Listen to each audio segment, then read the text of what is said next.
And you are live. Thank you. Thank you very much. Good morning, everyone. Before we actually begin the meeting, I'm going to ask Pat Riz to take the roll call.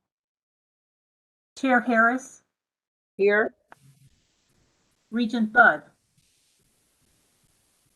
Here. Thank you. Regent Howery. Here.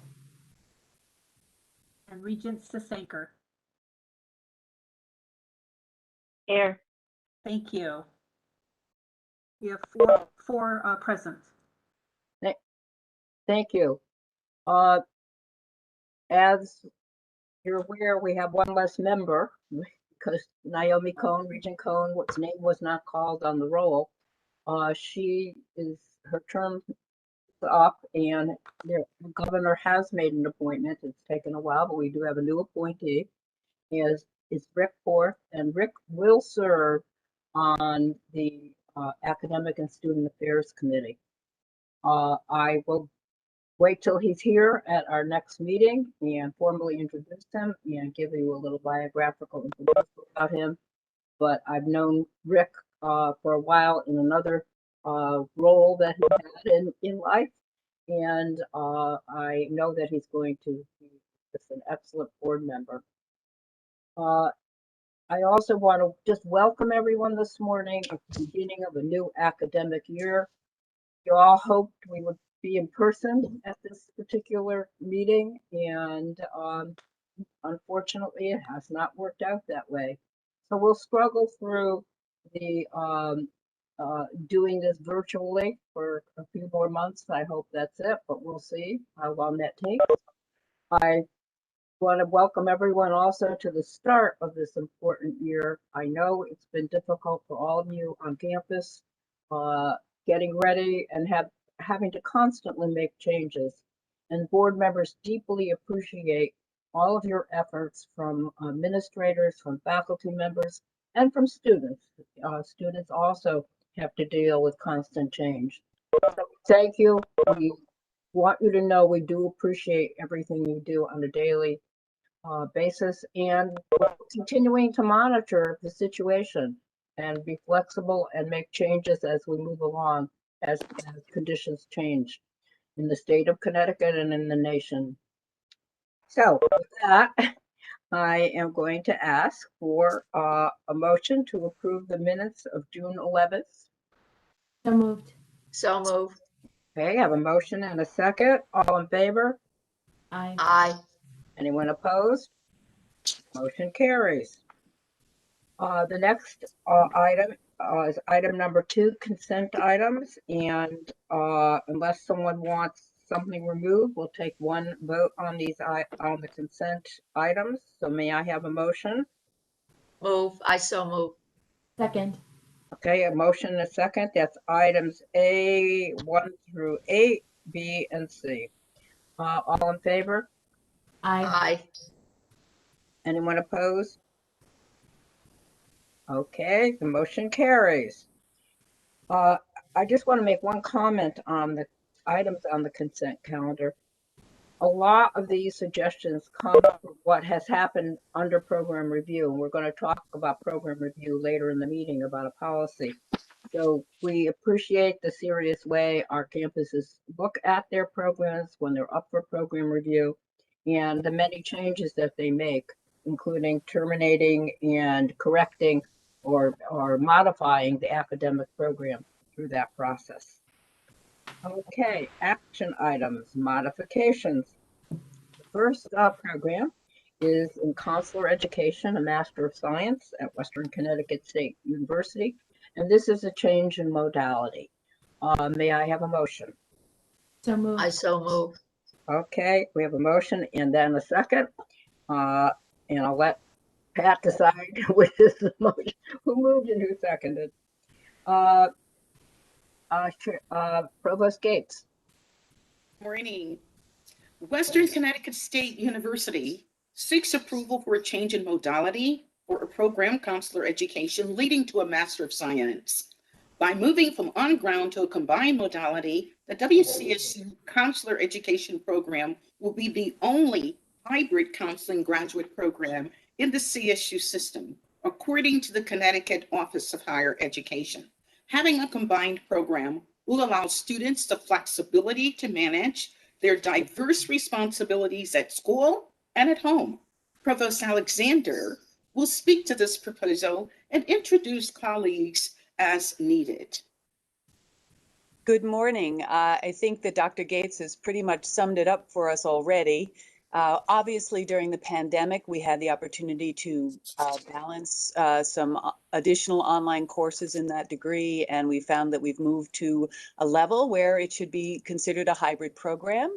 We are continuing to discuss what that full balance should be over the course of the next year, but the department does feel it is time to be recognized as a hybrid program. I have with me two colleagues. If there are any further questions, Dr. Joan Palladino and Dr. Nicole Duranc are here. But it is basically a straightforward representation of the reality we are living. Any questions? Hearing none. We'll take a vote on the motion. All in favor? Aye. Anyone opposed? The motion carries. Thank you Thank you very very much. Okay, the next item is graphics and animation, a C2 certificate at Naugatuck Valley Community College. And there also is the next item is a multimedia web authoring. So I'm going to take two motions, then we will have the discussion, and then we will vote separately on each motion. So the first motion is two graphics and animation at Naugatuck Valley. May I have a motion? So moved. So second. Okay, Holly and Aviva. And multimedia and web authoring. May I have a motion and a second? Okay, Second. we have a motion and a second. There were a number of Naugatuck Valley items on the agenda. In fact, we did. It's Marie. It's around 9:40. Currently in a work meeting online. It's for 3 hours, so I figured I can turn on the volume and try to catch up with you on the phone. So instead of someone texting. needs to mute their system. I got it, Chair Harris. Thank you. Okay. So I hope that Naugatuck Valley will kind of give us some background to see how these all tie together or don't tie together when they actually speak, and then we will take separate action. Dr. Gates? Thank you. Naugatuck Valley Community College seeks approval of a modification to a program in graphics and animation, specifically a name change to digital graphics for print and screen, leading to a C2 certificate. This change is part of a revision to an overall shape of the digital arts technology that will result in more flexible format for students and allows for a smoother transition to a career or transfer after graduation. The second item there, where one seeks modification to a program in multimedia and web authoring, specifically a name change to emerging media, leading to a C2 certificate. This change also is a part of a revision to the overall shape of the digital arts technology described in the previous item. So Dean Moore will provide additional information on this modification. Thank you, Dr. Gates. Good morning, everyone. So just some context here as to how all of these relate. So this was a result of a very thorough program review. And what we've done is we've eliminated some options, associate degree options. And rather than have options, we're creating a single parent program. And then under that parent program, we're creating new certificates so students can specialize in the area that they would like, rather than having multiple different associate degree options. So these are two certificates which would coincide to the discontinuations that you saw under the consent items above. And so we're replacing those with certificates under a parent program to hopefully, so we could pull more students under the parent program, and then they could seek out the stackable certificates that they see fit based on what type of industry or the area that they would want to go into in terms of digital arts. We also have our program coordinator and Professor Ray Leet. He is on the phone. he can answer any questions you may have. And that's where we are. Thank you. Questions from board members? No, I guess you've done a good job. No one has a question, both writing it up and what you're proposing. So then we will take two separate votes. The first one will be on item B, the graphics and animation C2 certificate. All in favor? Aye. Anyone opposed? Okay, the next item then is the Multimedia Web Authoring C2 certificate. All in favor? Aye. Aye. Anyone opposed? Both motions carry. Thank you very much. And then we will be back for a second with the actual, I believe, new program, which is the next item, I, animation and, no, excuse me. Animation and motion graphics C2 certificate. That's the next one. Okay. May I have a motion on that? So moved. And a second? Second. Okay, Dr. Gates, is there anything we need to add?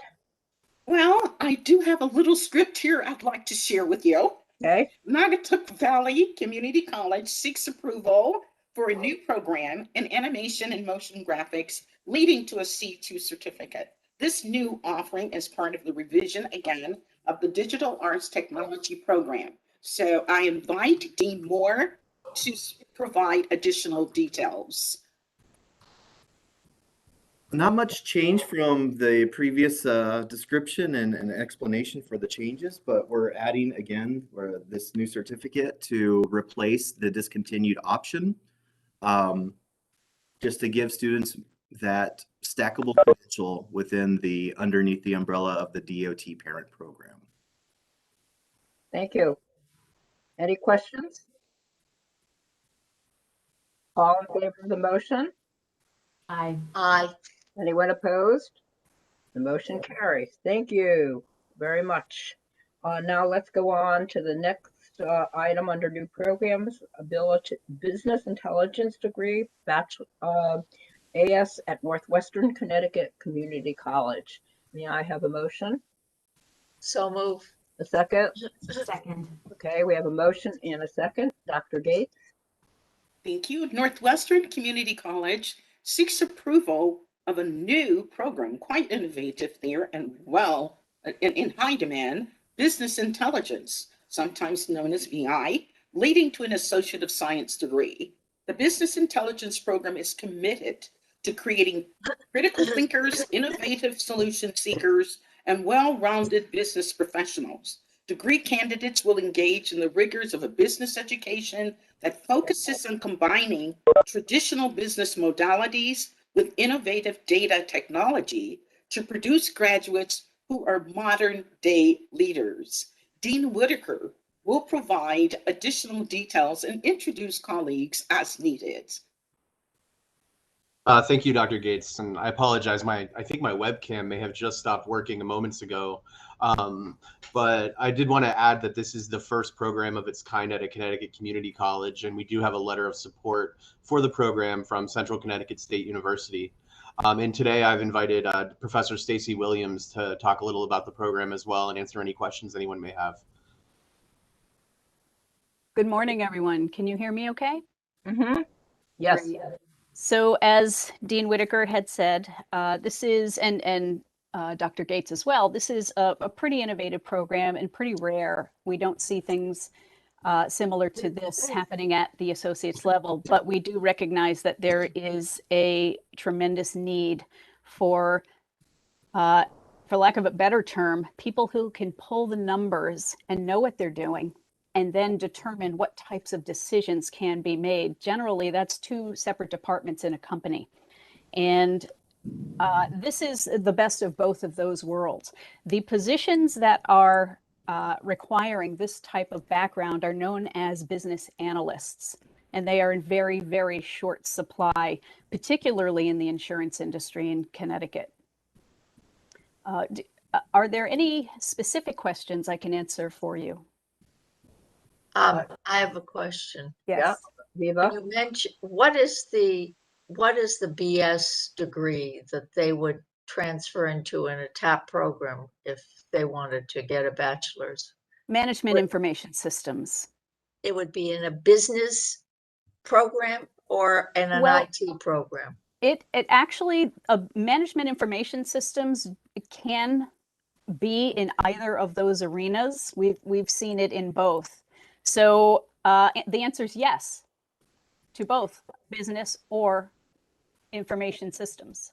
Wouldn't the insurance companies rather hire a BS than, tell me, well, I guess I should word it differently. Would an associate's degree be sufficient to get this kind of job at The an answer is insurance?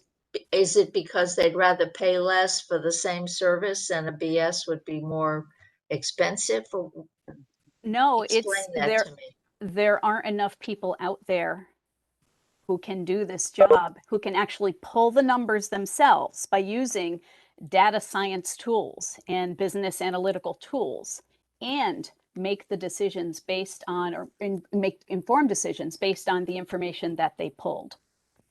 So they know how to work with the data, and then they have the big business acumen behind them to know how that data can help a But business. doesn't a management information BS degree have all those skills as well?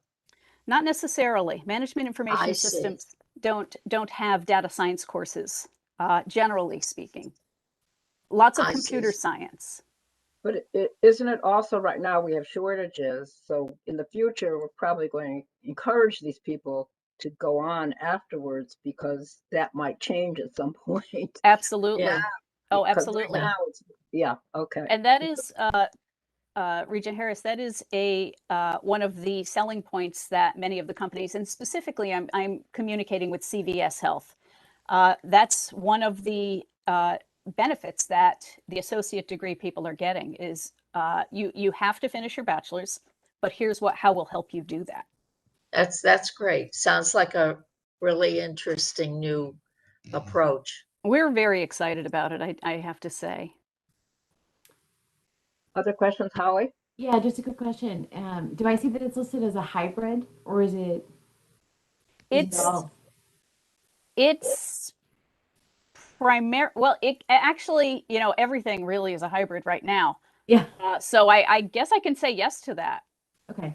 So I was just wondering what percentage of it has to be done on campus, and is this a program that the 11 other campuses could take advantage of as well? I do see lots of opportunity there for sure. Okay. Specifically with the program courses, the core Right. program courses. Would the intention be to continue a lot of it online after we get through the COVID period? For now, yes, because we're not serving anyone if we can't get the program out to people. Okay. Okay. Thank you. Other questions? Pat, did I take a motion? I'm move. Wait a minute, we already have a motion, don't we? Okay, yeah, okay. We That's all want I to wanna vote on know. it. Okay, then I want to vote on it. All in favor? Aye. Opposed? Motion carries. Thank you very much. Thank you. Thank you all. Good luck, and yeah, we look forward to hearing how the program works as you move people through, because we think it's innovative and something that we should keep our eyes on. Yes, thank you very much. I'll do that. Okay, the next item number 3. Let me do a little background on this. It's a little confusing the way it's before us. If you recall, in June, we had a proposal for a BGS degree from Central Connecticut State University. And at that time, we tabled the motion. There were a lot of questions. We wanted Central to work with Charter Oak State College on this type of a degree. We understood some of the rationale proposed by Central, but yet we felt we had an online institution in the state that was doing a lot of BGS work. In fact, that's how it developed as a BGS institution.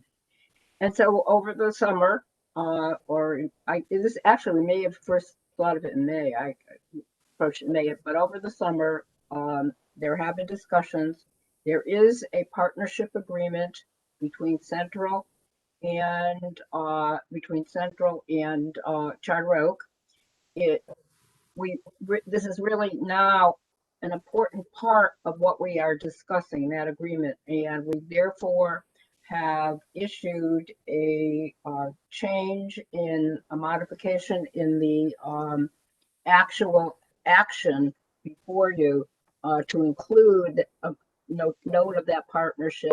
This has to work under that arrangement that is not purely authorization for any kind of just a general BGS program. So I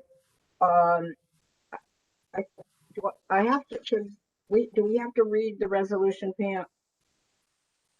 You're making the amendment to the resolution? Yes, it's a substitute resolution. I guess I should read it. Yes, please. Yes, this is Specifically identifying the paragraph that you're adding. It's a new resolution completely. It's a substitute resolution. And it reads, if the Board of Regents for Higher Education approve the licensure of a program in General Studies leading to a Bachelor of General Studies at Central Connecticut State University, and grant its accreditation for a period of 7 semesters, beginning with its initiation. Such initiation to be determined in compliance with BOR guidelines for new programs approved on or after April 3rd, 2020. This approval includes the accompanying partnership agreement with Charter Oak State College that may lead to some students completing and being awarded the degree at Charter Oak. The application for continued licensure and accreditation to be submitted in the 7th semester of the program will include information on the partnership. So that is the substitute resolution that's before us, and I would like a motion on that, and then we will have discussion.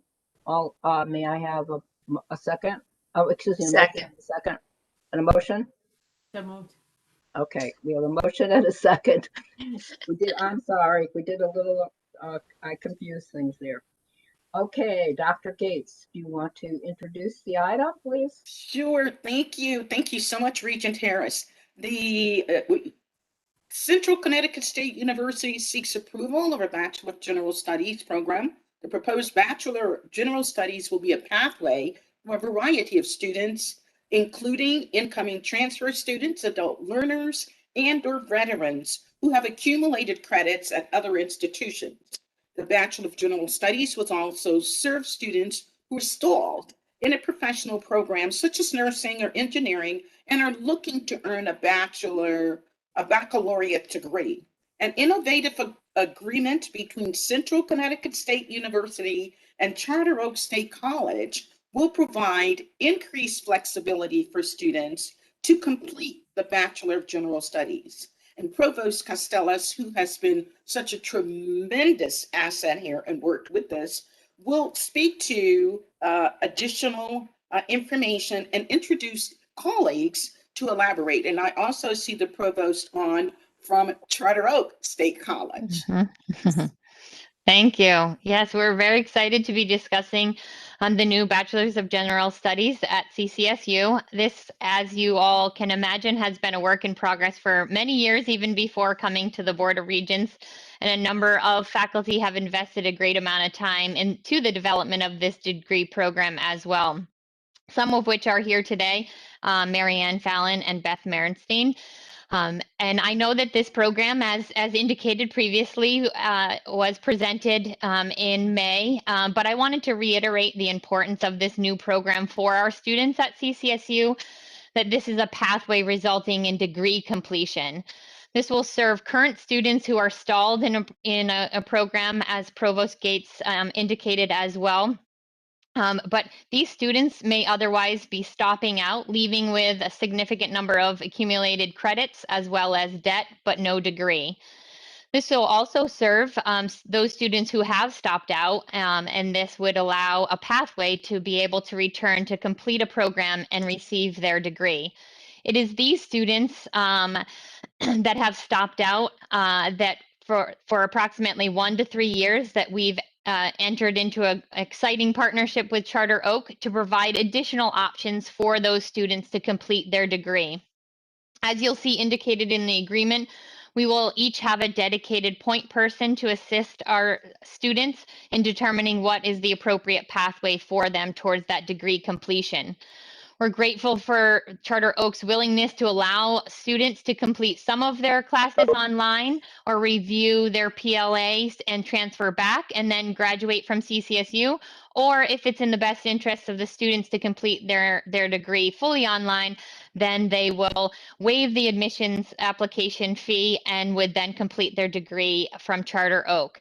So we both feel that this is a win-win for us, and we look forward to the partnership that this will create for us and could expand into other programming as well. With that, I'm happy to answer any questions, as well as Marianne and Beth are here to answer any questions that any of you may have as well. Thank you very much. Questions? I have a few questions. I'll just ask one at a time and other people can interrupt. You just mentioned something, if I'm not mistaken in the reading, I thought there was a requirement of doing on-ground coursework at Central. A certain number of credits had to be on the ground at Central. You couldn't do it all online and get a degree from Charter Oak. Am I correct? Or in this program, or are you suggesting they could not do this program, but do a different program at Charter Oak and do it all online? Could you clarify that? Sure. So when Dave and I had met a number of times, and some others had previously met as well, we were discussing that the agreement would be for those students who had at least 75 credits. And then if at that point, if they wanted to complete their degree online at Charter Oak because it was a better fit for them, or they wanted to complete online, then they would then transfer to Charter Oak to complete their degree. I guess I thought you couldn't be in this program unless you had already obtained 75 credits. I thought we're talking the program is for 75 credits on to 120. And that confuses me further. Maybe you could explain that. I thought the prerequisite for the program was that you had completed 75 credits that were going to be transferred and accepted. Yeah, I guess I'm not understanding the question, because I mean, if they have the desire to complete the rest of their credits to obtain the degree online, then they would transfer over and they would complete their degree and receive their degree from Charter Oak.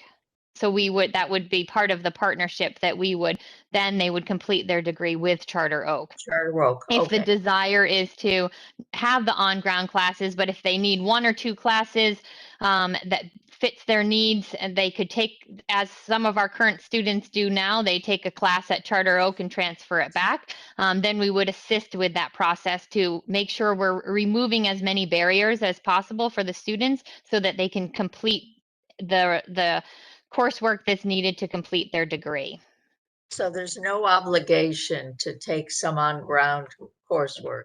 All right, let me ask another question. The degree they get from Charter Oak, is that a BA or a general study, GS?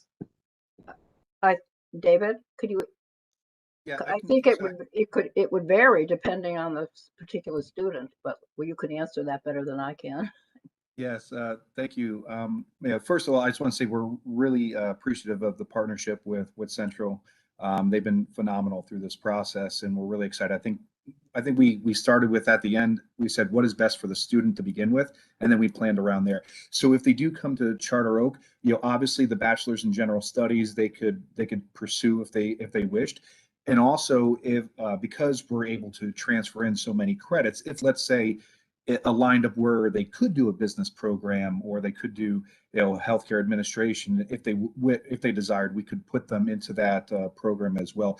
But for the most part, if they're coming in with a number of credits, we can be flexible with whatever their path would be, and general studies would probably most likely be a really good path for them if they're coming in with 75 or 80 credits or things like that. So in other words, under this program, they could shift into a traditional bachelor's degree, because as I read the materials, this code number is different at charter. It's a, I don't want to be too technical, but 24.0102 versus 24.0101, which is what you described in the material, is what Charter Oak and Southern have, as opposed to what Central and Eastern, I guess, have.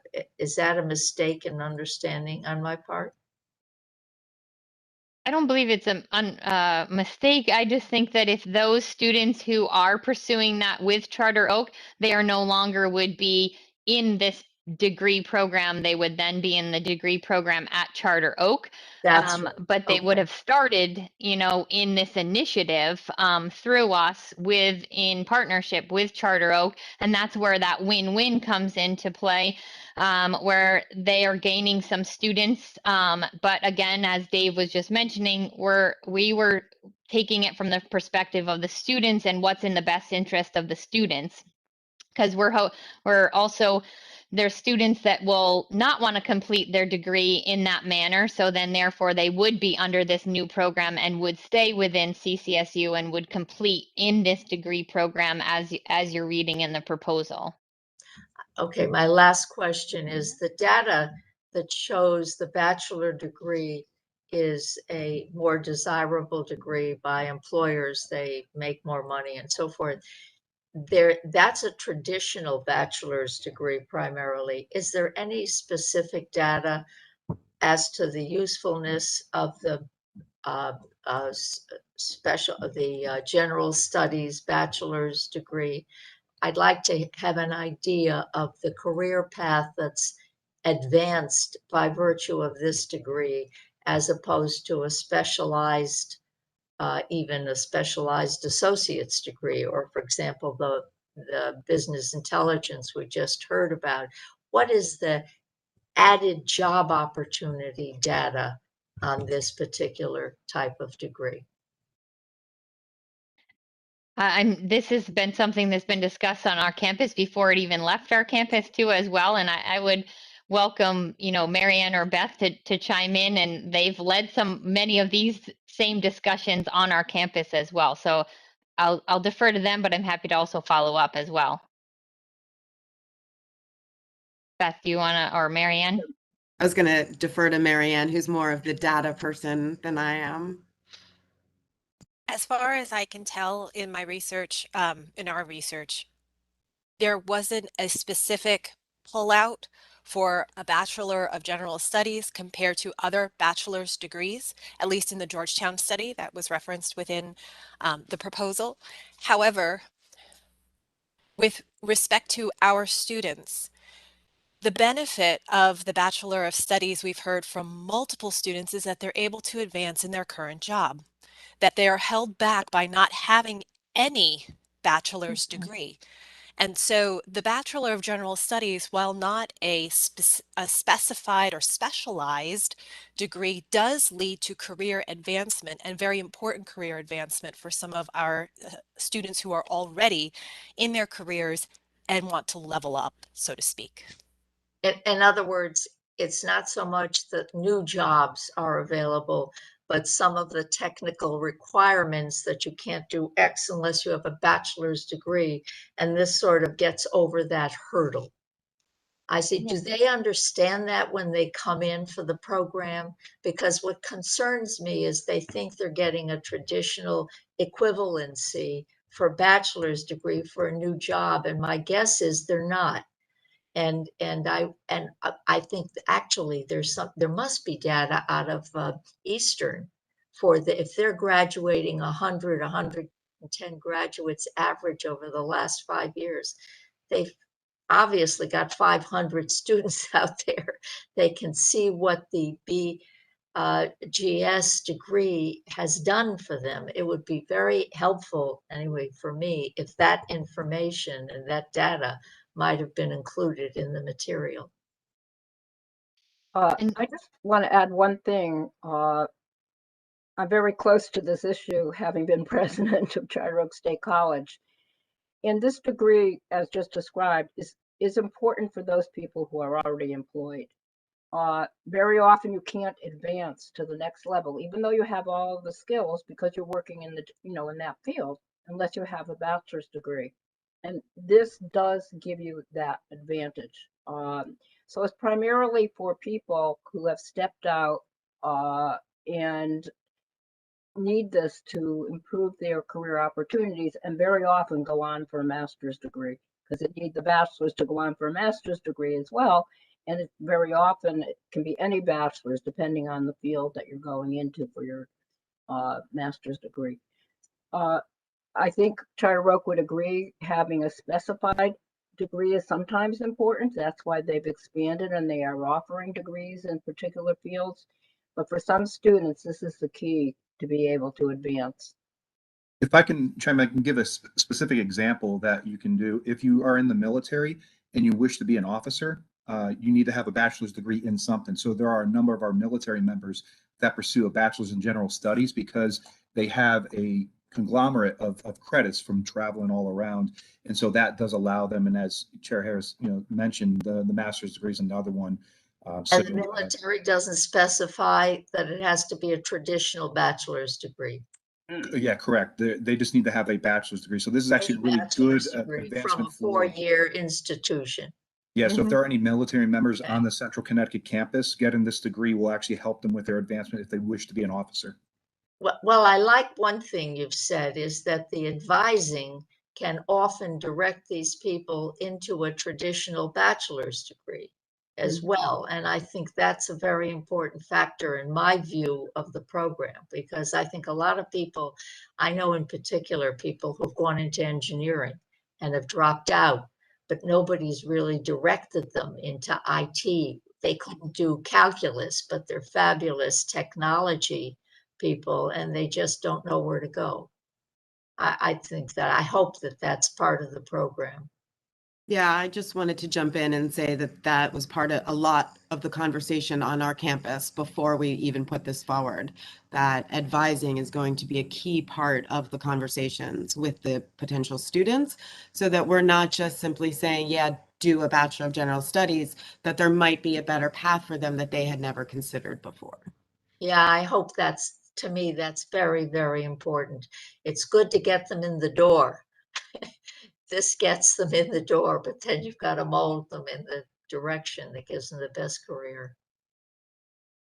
Any other questions? Okay, let's take a vote on the motion to approve the resolution, the substitute resolution that I read earlier, which is connected to the partnership and will require a report after 7 semesters, and that report will include information on the partnership as well. All in favor? Aye. Anyone opposed? The motion carries. Thank you very much. And I want to thank you for the hard work on this. I know partnerships aren't easy, but this is really a pioneering work. We've asked for thought about how our colleges could work together in the past, and it hasn't always happened. And it happened here, and we really appreciate what you're doing. Thank you. Thank you, and good luck. Thanks. Okay, the next item then is item D. It's the Center for Teaching and Learning at Southern Connecticut State University. This is a new center. It's on page 118. I will ask for a motion before we look up. Second. Second. Okay, there's a motion and a second. Excuse me, Chair Harris. Yes.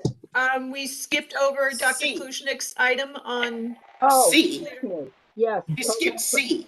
Yes, we did. I'm sorry. Why don't we do D since we started it? We have a motion. We'll do D. All right. And then we'll go back to C. I appreciate that. Dr. Gates?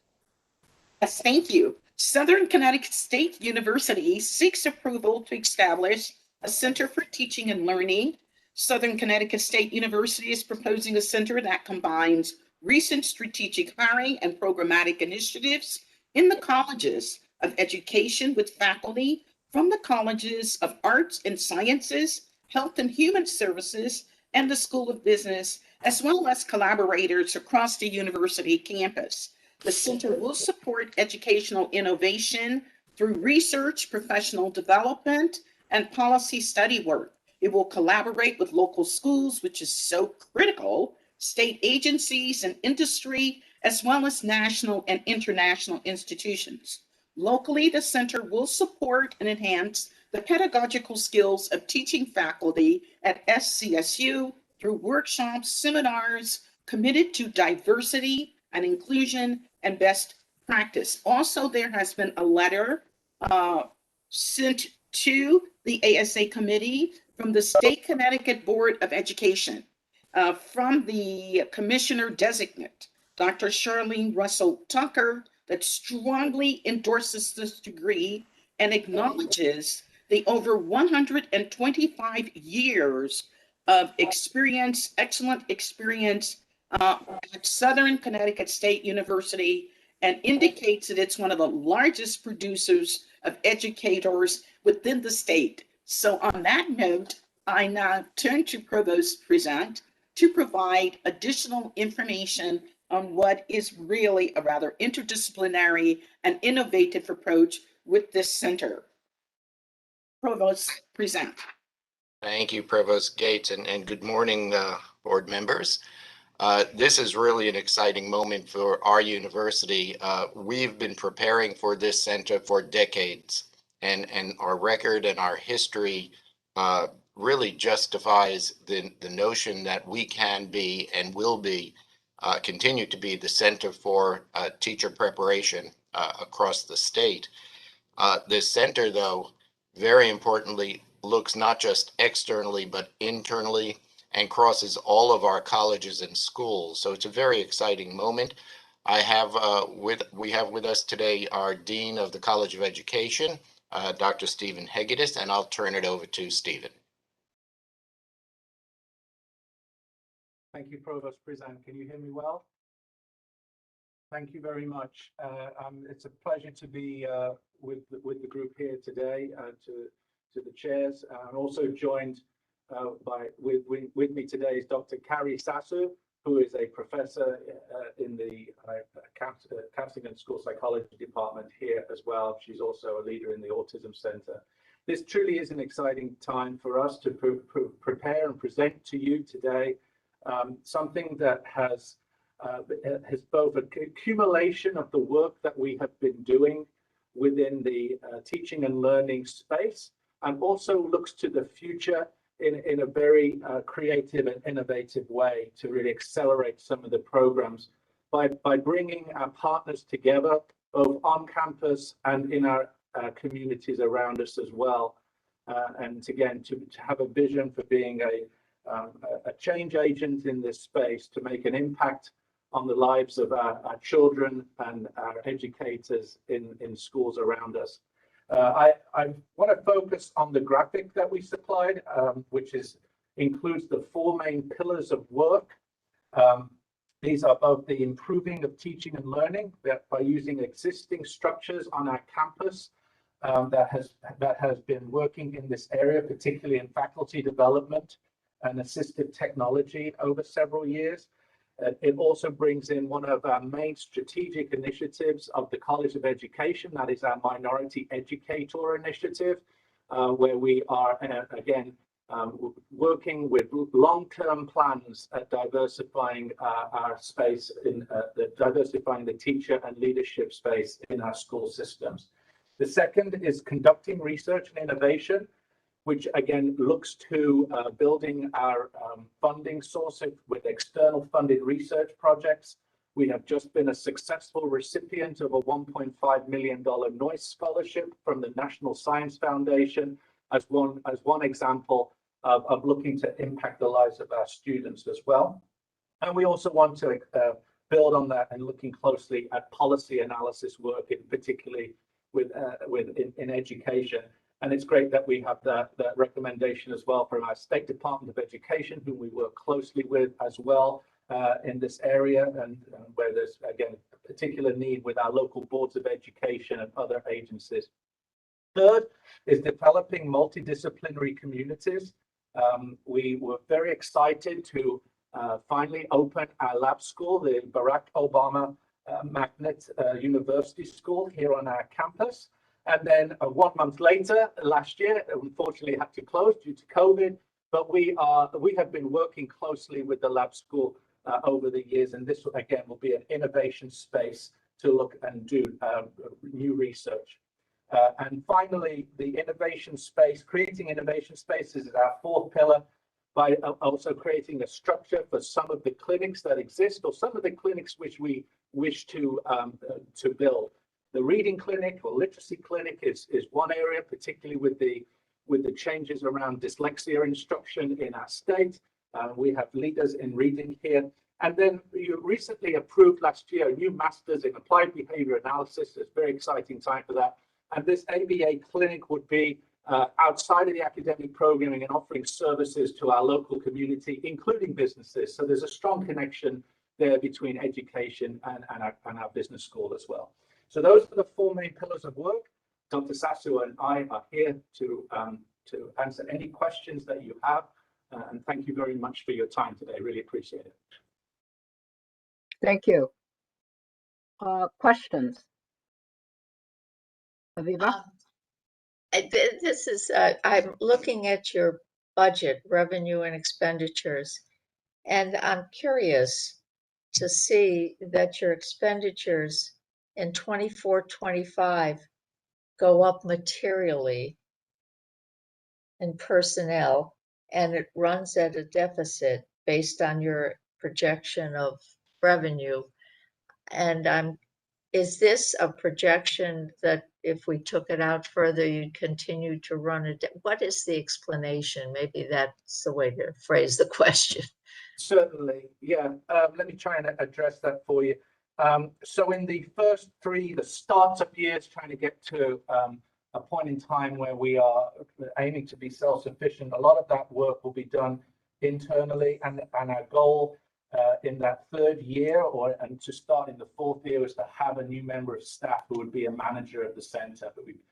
And so that's why there's a little offsetting cost in there. But going forward, we try to build up some revenue and to address that in those early years. And then going past 24-25, again, would not be running at a deficit. We would be aiming to move back to some of those recovered revenues in the future so that we would be self-sustaining. So what you're saying is basically that's projection of where we may be in 4 years' time, if that makes sense. Yeah, that's the year it jumps up into a new category. Yes, yeah. So there'll be a new member of staff, and someone we would hire in addition. Okay, great. I thought so, but I like to hear it. Thank you. Sounds like a wonderful institution, and you've already started the work. You already have this operating, basically. Yeah. Yes, thank you. Other questions? I have one question. As I've thought about this, and it sort of relates to the concept we had before of coordination, this would add value to the CSCU system. No, I've said that wrong. Connecticut State College, whatever it is, to the system. There's so many C's that we deal with, and SUs. It would, if the work that you're doing on teaching and improving teaching on your campus could somehow be extended to other campuses, not imposed, but coordinated with what they want to do. This would be really valuable. Have you thought about that at all? If I may, yeah, one concrete example of just that is Provost Gates is very familiar with the project that because she reached out to me in the early childhood space, is where we are partnering with all of our four-year and many of our community colleges to address change in the early childhood space due to the inequities that we have in our system. And that is a collaborative that would be that we've actually worked with our legislative delegation, and legislation was passed recently that helps us, again, with the support of our Office of Early Childhood and our State Department of Education, where we're looking to really unpack and revise the regulations in that area. So, we have many experts in our system and partners. So we would be the sort of clearinghouse space to offer the work and the discussion and the thinking around that. So that is one example that again is already happening, but I could see many more. Carrie, anything you should add? Yeah, thank you. I would say too that I would hope that in the future there would be opportunity for us to invite partners from other university campuses within our system, because certainly I'm sure there are ideas floating in those campuses that from which we would benefit as well.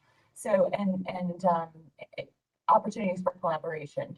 And I'm going to reference something our provost said in an earlier meeting today, which was rarely has something groundbreaking, earth-shattering, innovative happened on the part of one singular individual. So the more we bring minds together who look at problems from different perspectives, but who enhance one another's perspectives in so doing, the better off I think we all will be.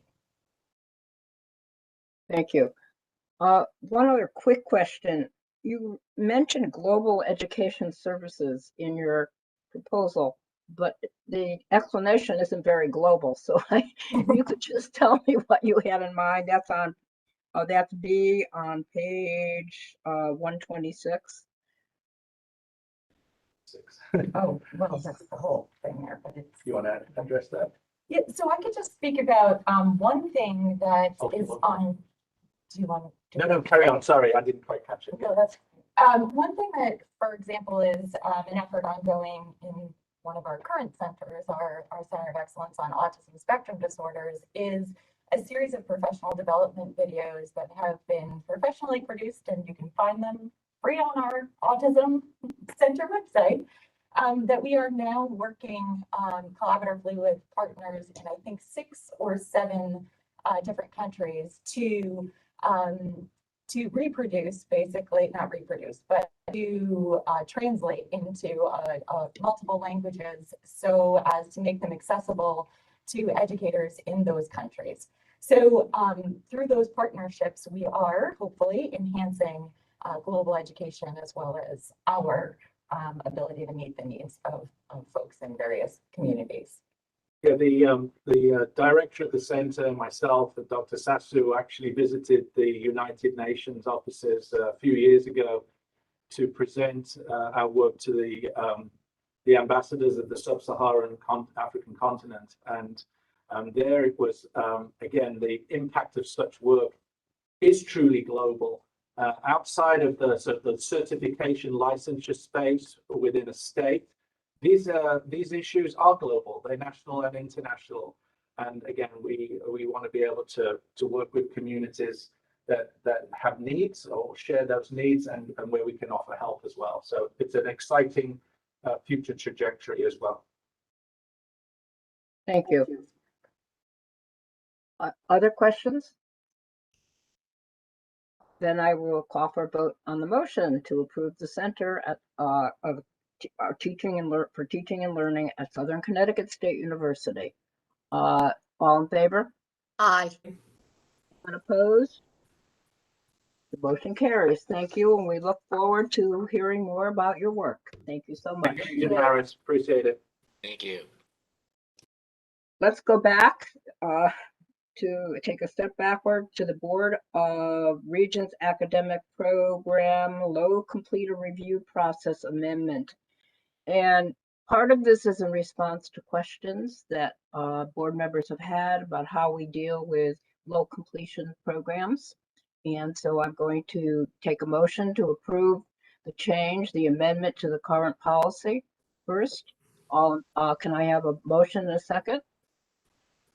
Or motion or second. Did Holly? Okay, Holly and Aviva both have, leave it up to Pat.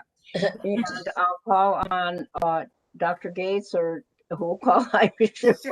Certainly, Regent Harris, I will introduce, and then definitely I'm going to defer to Dr. Klusnich. The Office of the Provost and Senior Vice President of Academic and Student Affairs seeks approval for a modification to the academic program low completer review process the process was revised to reflect current practice, namely the annual submission of a dedicated low completer form, APR Form 2 low completer, by each institution following the submission of the annual APR report, which is APR Form 2. So the system office of the provost aggregates these institution reports into a single low completers report submitted to the Academic Student Affairs and to the Board of Regents via the ASA committee. And Ken will provide additional information, it's procedural kinds of things on what we are requesting. Ken? Thank you, Dr. Gates. And just a quick reminder that this is a policy that when it was originally adopted, all of the institutions did a scan of all of their programs and provided a report. Since then, the reports are sequenced. They follow the academic program review sequence. And what was not in the original policy was the actual process of submitting the low completer reports, which you will remember we discussed in the spring at one of the spring ASA meetings.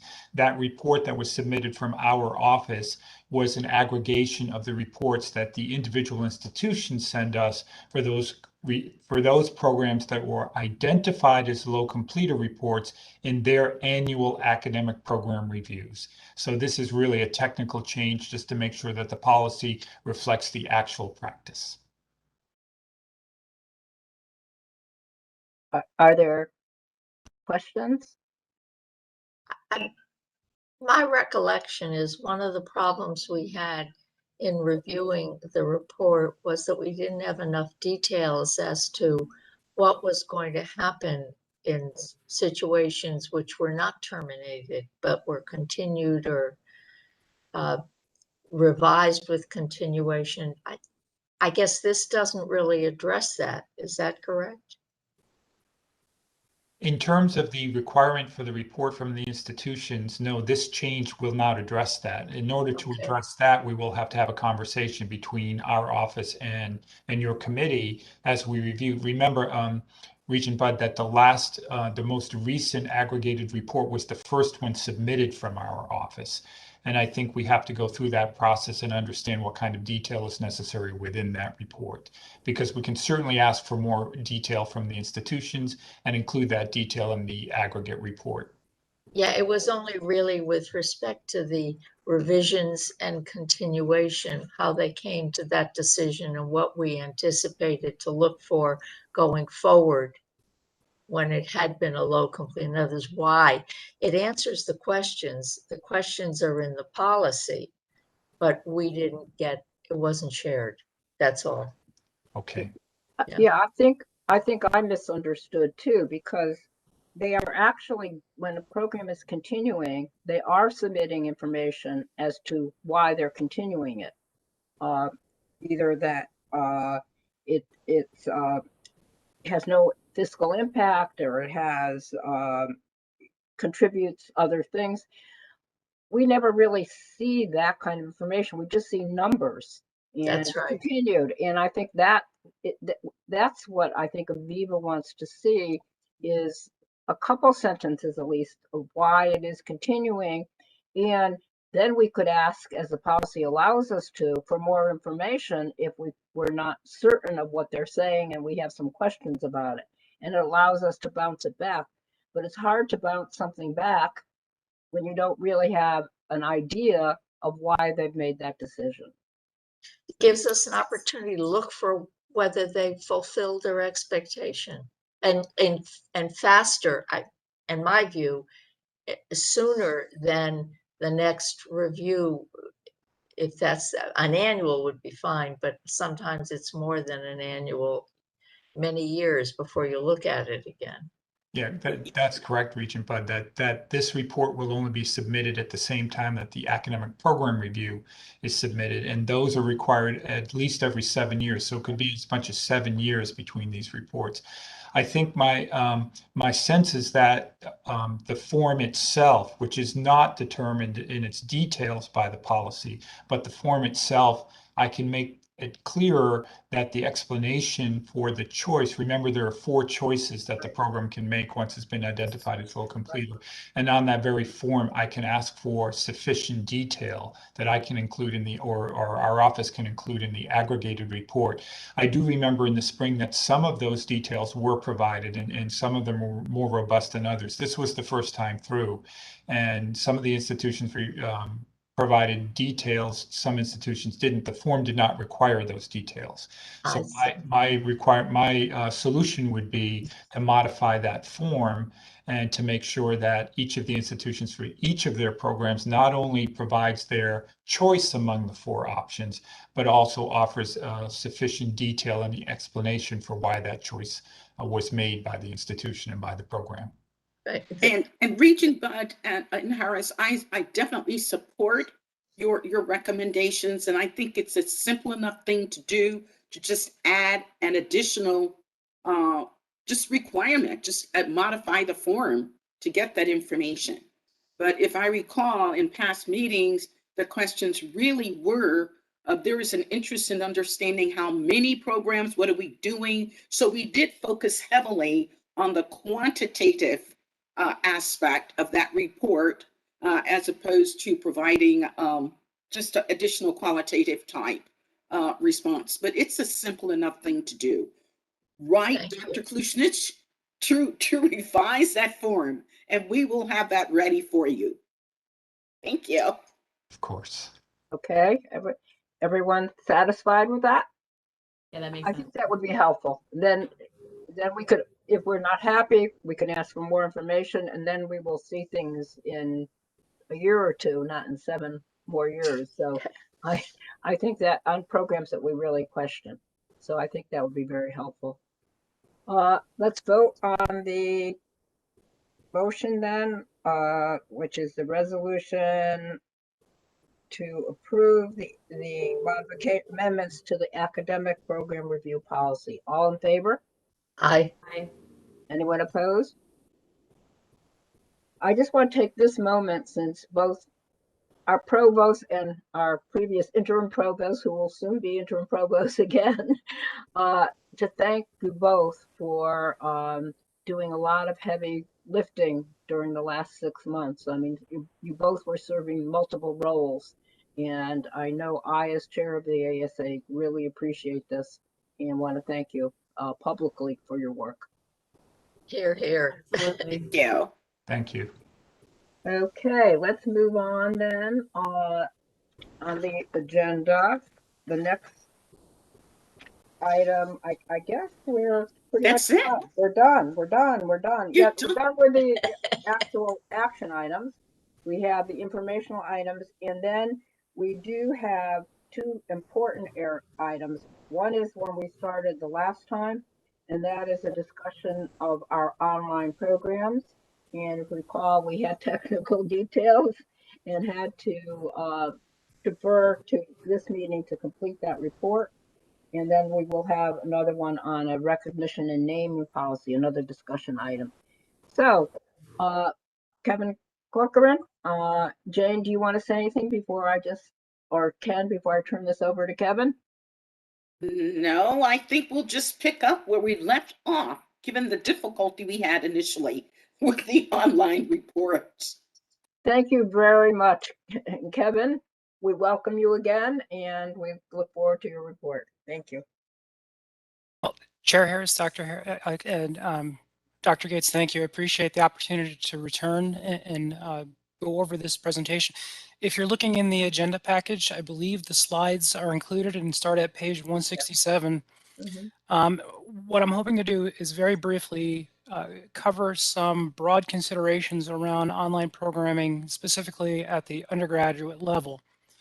Where I'd like to start off is discussing some of the concerns that institutions have expressed. Now, these are some, not an exhaustive list, but there have been some concerns expressed specifically around the undergrad level of providing all the necessary general education requirements or all the necessary elective courses in an asynchronous model. Some folks are concerned that they may need to actually produce a full online catalog to serve the undergrad population.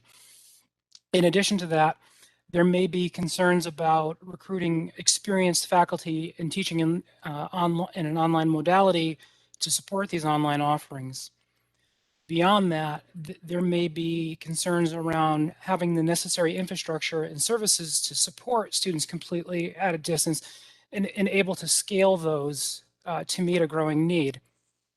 And then lastly, there may be some concern that increased online offerings, especially at the undergrad level, may have negative impact on on-ground enrollment, on-ground programs. What I'd like to do is transition and talk about some potential opportunities or approaches that are being used in other state systems across the U.S. And we had one of these just mentioned earlier in the meeting, but just to go briefly, there is an approach where you can do restrictive offerings, where you can do a limited number of general education courses that may be appropriate for that specific degree program, or have a limited number of elective offerings associated with that online programming. In addition to that restrictive offering, you could make those particular courses prioritize seating for fully online students so that students who are just exploring on an on-ground may have second choice to those. In addition to a restrictive offering is an exchange. This is often referred to as either a course exchange or a seat exchange. And this is where there is a host institution or host course that has capacity to serve other institutions, other students at other institutions. This has been used primarily for bottleneck areas where there may be high demand and limited seats, or there may be a course that is not offered frequently or may not reach capacity and may not run that impacts graduation time. So as noted, just a few states noted here, California, Iowa, Maryland, and Massachusetts all have established course exchanges in some form or fashion. A new emerging approach is that of a marketplace, where this is a centralized catalog for all online offerings across all of the participating institutions, but it's more of a competitive format. Idaho, most notably, is launching this storefront, actually has launched this storefront across its public institutions.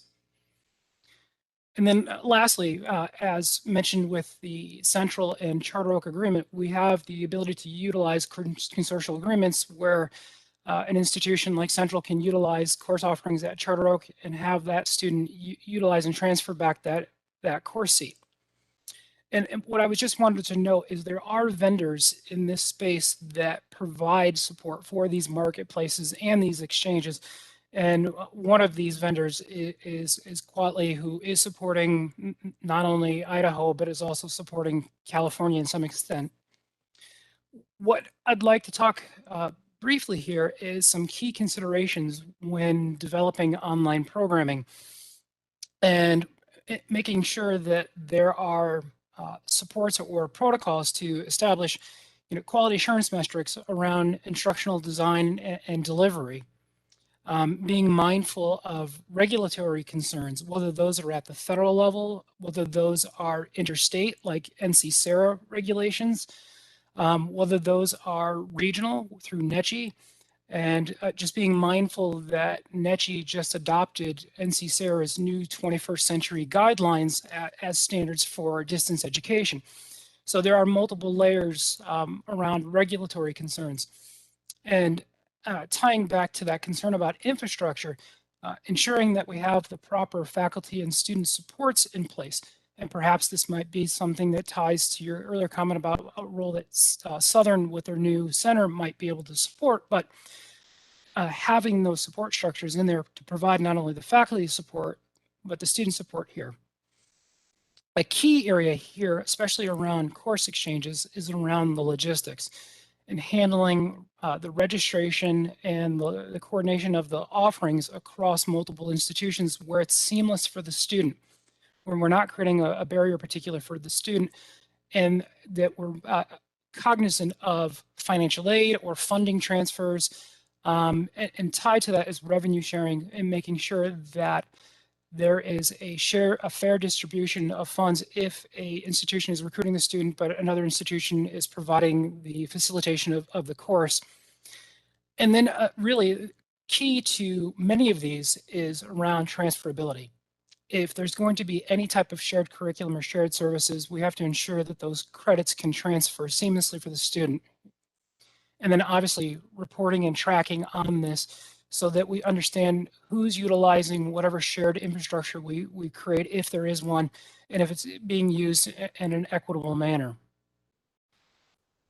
What I'd like to close here is really talking about a new standing council that Dr. Gates was kind enough to create, charge, and announce as of this past Wednesday, that is going to be a forum for these types of considerations to be discussed across the participating institutions.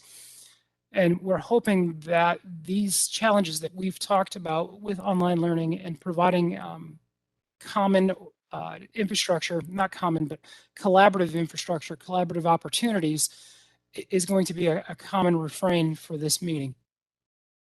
With that, I will be happy to answer whatever questions you may have.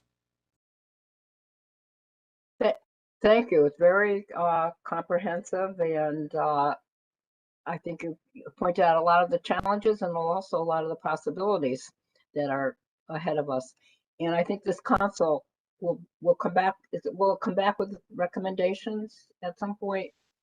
Yes, we're Okay. currently in the process of calling for folks to apply. We hope to convene the first meeting in November, and this council will report into academic council and will provide recommendations for academic council to vet. Okay. Okay. And I believe one of the members of the ASA will serve on your task force. Is that true? On your Yes, online learning council? Okay. we are Holly thrilled. has accepted, and she will serve on the council, so she will be kind of a link between ASA and your work. So I thank you very much, Holly, for agreeing to do that.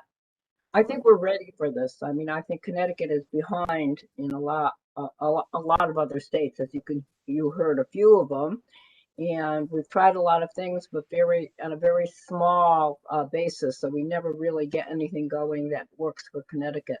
So I really look forward to seeing what you do and to expanding online learning in the state. Are Thank there you very any much. questions, Aviva, Holly, at this point? All set.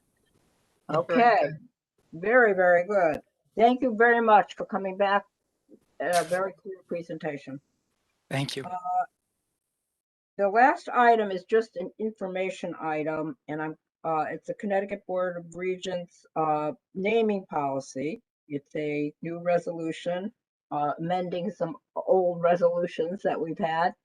And actually, this is an item that will go before the Finance Committee.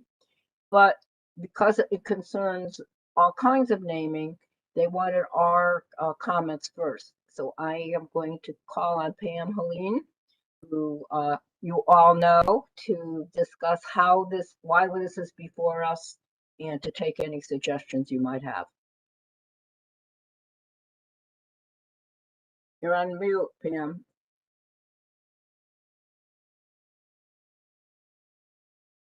Thank you, Dr. Harris. This is a continuation of a project that was underway back in October 2019 with the Naming Policy Review Work Group, but has not met since then.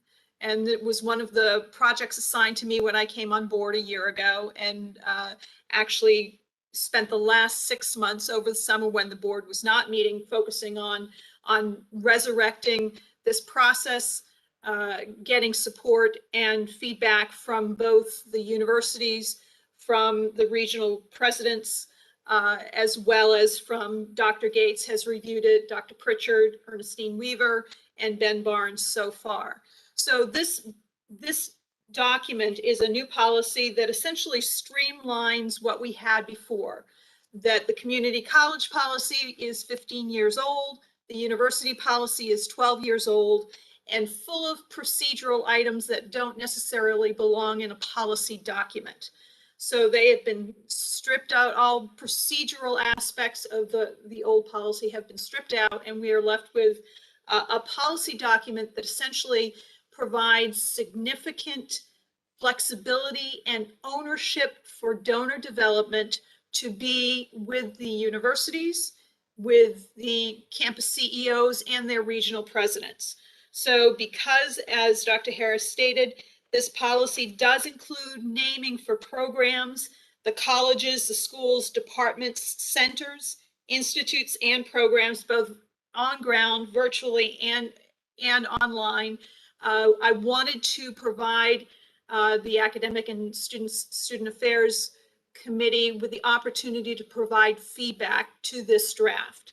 We are still making changes. It's going through the Finance Committee, as well as an in-depth review by the Finance Department prior to bringing it to the full board for approval.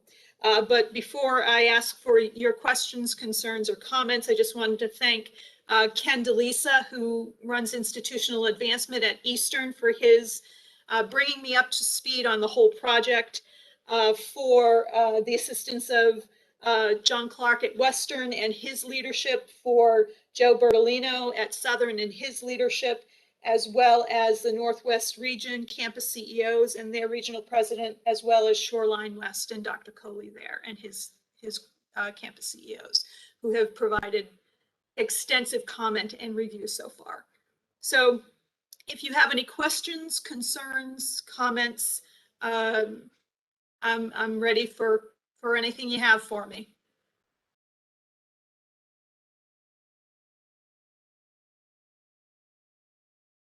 Questions? Holly, do you have a question? No. Nope, I'm good. Thank you. Okay. It looked very good. If there are any going forward, we have about 30 days left of a review period before we get to the October full board meeting. So if anything comes to mind or any concerns that have not been addressed, just as a matter of note, the policy will include a timeline for procedural development, so we're not left out hanging with a policy that has no procedures. So the charge will be from the board to the regionals, to the campus CEO and the regional presidents to develop theirs, and a timeline established for the universities to develop their procedures. So we are still tweaking the document and wordsmithing a little bit. I have two questions, Pam. One is, I know under Regent recognition, it has bestowing an honorary degree from the system or from a campus. I believe that was a question in the past because campus honorary degrees come up through a process that includes the faculty. And would this override that? I mean, no, this is in addition to. It's in addition to, but in other words, say you wanted to honor a regent who has just left the board, and you would like that person to get an honorary degree. Do you have to go through the faculty process, the campus process to do that, or we could just vote and that would be, there's nothing in a contract. That's what I'm worried about. Is there anything in contract language that would prevent that? No, nothing. It is at the discretion of the board. Okay, I think we just need to make sure that we can do that with a lot out creating another whole set of problems. Sure, and I'll make sure that that is specific and spelled out as clearly as possible. The other thing that someone else raised to me is that generally we name, most colleges and universities name buildings and centers because there's a large donation accompanying that. And I know that does happen often. This policy doesn't give any priority to that. I don't know if we need it, but it's something that we should think about how to encourage that to happen more frequently than we do in our system. The intent is that the campuses and universities in their donor development strategic plan will have identified and developed those potential donors, and they are encouraged to do so. If we wanted that spelled out a little more clearly in the policy, we can certainly do that. I was just thinking, if we name all our buildings without the money, there are no buildings to name with the money. That was my only concern. Yes, and I agreed. I believe we should honor people that have done a lot for an institution. I really do believe that. But on the other hand, I understand the importance of money, and setting up endowed funds and building naming allows you to do that. So Exactly. And I think the discussion that happens at the university or campus level is, are we opting for this non-monetary recognition, knowing full well that there could be another donor possibility, or do we know and are cognizant of the fact that we're taking this donor possibility off the table for any future donations? And how does that mix in with our donor development plans? So I agreed that we have to be very careful about naming opportunities that do not carry a financial contribution. and I don't know if you need to somehow put something in the policy that indicates that this is an important consideration, and worded delicately, but it is something that we always want to make sure we keep in mind, because traditionally that is how some of our wealthy institutions have encouraged large endowments and have grown large endowments. Correct, and I will see if we can wordsmith that in the paragraph about non-financial donor recognition. Okay. Any other comments? Well, before noon, that's good. A motion, please, to adjourn. So moved. Second. Thank you so much. I appreciate all your time as usual, and I think we got a great deal done in a relatively short period of time. Thank you. Thank you all. I'm ending your live stream. Okay. Bye. Bye-bye. Live stream has ended.